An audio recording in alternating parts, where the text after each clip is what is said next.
So the Trump versus Biden contest has now entered the super over. All eyes are on the swing states that essentially now hold the key to the Oval Office. As of now, the cliffhanger continues in Georgia, in Pennsylvania, North Carolina and in Nevada. President Trump is currently leading in Pennsylvania, North Carolina and Georgia. Michigan, an important swing state, has been called for Joe Biden. Addressing supporters, Biden said that he believes he will now win. He's already flipped Arizona and Wisconsin, besides taking California, Washington and New York. Trump has claimed victory and continues to falsely claim that ballots counted after Election Day signal a violation. As of now, Biden has won 264 electoral votes. Trump is at 214. And remember that the magic number is 270. So Biden needs 6 more electoral votes there to reach 270. No clear winner at this point. All eyes are on these crucial states whose results are awaited. 4 of them at this point. My friends, I'm confident we'll emerge victorious. But this will not be my victory alone or our victory alone. It'll be a victory for the American people, for our democracy, for America. And there will be no blue states and red states when we win, just the United States of America. Of special significance to me is that we've won with the majority of the American people. And every indication is that that majority will grow. We have a popular vote lead of nearly 3 million votes, and every indication is that will grow as well. Indeed, Senator Harris and I are on track to win more votes than any ticket in the history of this country that ever won the presidency and vice presidency. Over 70 million votes. I know how deep and hard the opposing views are in our country on so many things. But I also know this as well. To make progress, we have to stop treating our opponents as enemies. We are not enemies. What brings us together as Americans is so much stronger than anything that can tear us apart. So let me be clear. We are campaigning as Democrats, but I will govern as an American president. And joining us live this morning, we've got our Foreign Affairs Editor, Geeta Mohan. We've also got Pratiksha Gildial, senior journalist, joining us from Washington, D.C. Pratiksha, we've woken up to quite some news here in India. But, at this point, how things stand, where the question is about 4 states. Do you think there's any chance now of Trump really clawing his way back in the game, or is it all but over for Trump? Well, yes, Akshita, like you said, what a 24 hours it has been here in Washington, D.C. We went to bed last night thinking the president had surprisingly done much better than what the polls had projected. But today, it looks like things are looking positive for Joe Biden. The race has been called for him in states like Michigan and Wisconsin, which were really crucial for him. Now we see that the race is really tight in places like Arizona and Nevada. Now, remember, Arizona is a real strong Republican stronghold, and it hasn't been taken by a Democrat in 24 years. Now, if Joe Biden manages to win this state, it will be a big upset for the Trump campaign, and we believe that they are nervous about it. The mood in both the campaigns has been upbeat. Joe Biden came out earlier this evening, spoke to the media, addressed the nation, and said he did not claim victory. He said, I'm not here to claim victory, but I'm here to tell you that we are on the path to victory. And it looks like once all the votes have been counted, the Democrats, Joe Biden, will be the winner. And on the other hand, we haven't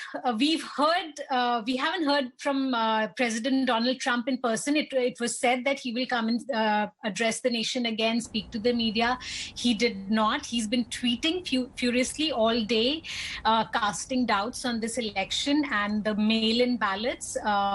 He's already opened multiple lawsuits in Wisconsin, Pennsylvania, Michigan, in in saying that there are irregularities, and it has to be said that there is no evidence for this.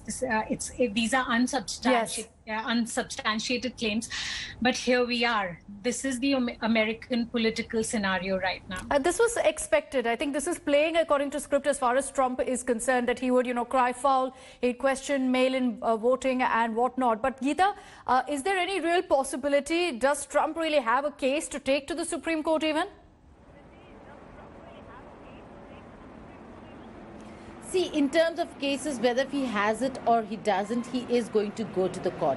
He's been crying foul all along. And now with all the tweets that we are seeing of his supporters who are coming out showing data that shows the registered voters a certain number, and showing that how people who voted are way higher than the registered voters, trying to basically show that there is foul play in any any counting that has taken place after the in-person counting of votes. So we know that they are building a case, and they are going to go to the court. The Republicans are already looking at Georgia, Arizona and Pennsylvania to file cases. And like Pratiksha said, Arizona is going to be a clincher. Nevada, the results will only come out late Thursday U.S. time, which means that the morning of Thursday U.S. time, which means late Thursday for us. But it's Arizona and Georgia that everybody's looking out for in terms of the states being called. If Arizona is called for Biden, then he only needs Nevada, and he doesn't really need Pennsylvania anymore. But if Arizona is not called for Biden, then again, we'll have to wait and see what happens to Pennsylvania and Nevada. So very tight race even now. It's not all out and it's not all over. But it seems like for now, Biden team is quite comfortable in the way things are going, in the way results are being called out. And I think Biden in his address also seemed to show and express that confidence, saying that we're on the road to victory. Geeta and Pratiksha, stay on with us, because I also want to focus on how Trump has been reacting through all of these developments. Remember that at this point, mail-in votes are being counted in the United States presidential election, something that Trump has been against from day one. And Donald Trump's campaign team is now is in fact filing a slew of lawsuits. They filed one in Pennsylvania, Michigan and Georgia. Trump's campaign team is sued to halt the vote count in Michigan as well as in Pennsylvania, citing lack of transparency. Now, the campaign team in its lawsuit also ordered officials in Georgia to follow the law on storing and counting absentee ballots. Trump's campaign also said that it would seek for a recount in Wisconsin. This as Donald Trump again cried foul, again claimed fraud in the counting process. In a series of tweets, Trump claimed that he was leading in several key states that were run and controlled by the Democrats. He claimed that later votes started to magically disappear. And this is what Trump has said, that they magically disappear one by one, and that surprise ballot dumps were counted. Trump also claimed that the poll officials are finding Biden votes all over the place in Pennsylvania, Wisconsin and Michigan. Now, Trump also has stated that 5 lakh votes are, in fact, have disappeared in the key state of Pennsylvania to favor his rival. Pratiksha, as I mentioned earlier, this is something we expected, a script that we expected Donald Trump to follow. I just want to focus on the lawsuits that his campaign team has filed. Anything that's come off that? Well, the vote count in these states is not yet over. So a lot of people are actually questioning why he has filed them already, because until last night here in America, when the narrative was more or less in his favor, he did not say anything. And, they went along with the count as it was going. But the moment it became much, much tighter with Biden is when they had already lawyered up a long time ago. Actually, both sides have been lawyered up for a while now, because this already, even before the main election day, has been the most litigated election in recent times. Multiple hundreds, we believe, of lawsuits related to the election in multiple states. So how this will play out, what is a matter of concern for Democrats is that if he does take this to the Supreme Court, he has already he has already nominated, pardon me, 3 conservative judges. And, the conservative-leaning Supreme Court could well rule in his favor, though, the Supreme Court is supposed to be a non-partisan institution, and historically it does not take biased or partisan views. But there is a lot of concern among Democrats about how this conservative-leaning Supreme Court could rule. And Geeta, is there any strategy that really Biden's campaign team has to counter this if this goes to the Supreme Court, which in all likelihood it will? There's been a lot of discussion of this ahead of the elections also, that Trump, if the result is not favorable, will decide to move the Supreme Court because he knows that could go in his favor. Well, they have completely geared up. They have their legal teams in place. They know that there will be a lot of countering. It is not going to be easy. It's not really going to be easy to get the man out of the White House, is what many say, in the United States of America. If you see visuals of last night from the White House, from Washington, D.C., you'd get a sense of how the youth really have come out into the streets, asking Trump, even before the results are out, to leave the White House. So it's not really going to be easy. He is going to contest it, and the Biden team completely were aware of it. Kamala Harris is going to be of great help when it comes to how to strategize and move forward in countering Trump, and they are looking at all legal options of how to really counter Trump's legal suits to ensure that there is no delay in transition if there's clarity in numbers. But will these lawsuits really hold, Pratiksha? Because, as you mentioned earlier, zero evidence that Trump has or that he's citing to actually state that there's foul play, there's fraud and whatnot. There is no evidence of that whatsoever. There is no evidence, but what they are saying is, at least in 2 of these states, they want the counting to be halted because they are citing irregularities. In one state, at least in Pennsylvania, he at the moment is going in his favor, but even then he has asked for it to be stopped because there are still several hundreds, thousands of votes to be counted there.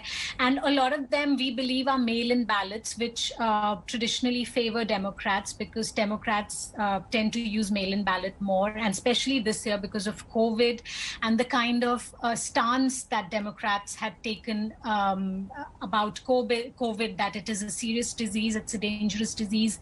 Therefore, we will observe what science says, what scientists say. Unlike Donald Trump and his camp, who have been in total defiant mode, trying to downplay the virus. So that has played a lot of role in the record number of mail ballots that have been cast this year.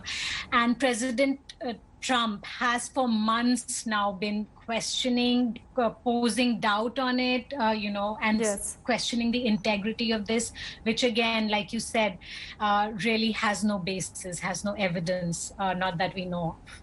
And, he's been tweeting about it, all of his tweets being flagged up, being restricted by Twitter as well. But as we speak about the numbers again, what possibility or what chance does Trump really have to make a comeback right now as the counting is underway? We'll be focusing on that aspect on the other side of a very short break. Stay with us here on India Today.